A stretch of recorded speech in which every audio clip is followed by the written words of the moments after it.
ចំការកូនកាត់បងប្អូននេះមកដល់ចំការលពៅប៉ុន្តែមកឃើញបាទកសក់ហើយហ្នឹងអាឡឹកបាទដោយសារតែតាមចិត្តគ្នាអញ្ចឹងណាចឹងបងប្អូននេះពួកលពៅ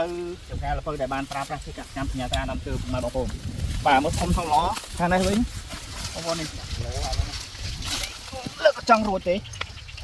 បាទហើយនៅខាងក្រោយនៅខាងនោះទៀតក៏ណាប៉ុន្តែគាត់ថាយើងមើលទៅវាឃើញតែស្លឹកវាអត់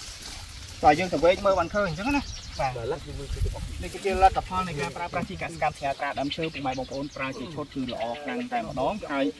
ជីកសកម្មសញ្ញាត្រាដើមឈើមិនមែនត្រឹមតែអាចប្រើបានត្រឹមតែទៅតែសក់អាឡឹកប៉ុណ្ណឹងទេគឺយើងប្រើបានគ្រប់ប្រភេទដំណាំទាំងអស់មិនថាដំណាំធំមិនថាដំណាំតូចឬក៏ប្រភេទដំណាំផ្សេងទេយើងប្រើបានទាំងអស់តែម្ដងហើយប្រើប្រាស់ជីកសកម្មសញ្ញាត្រាដើមឈើគឺ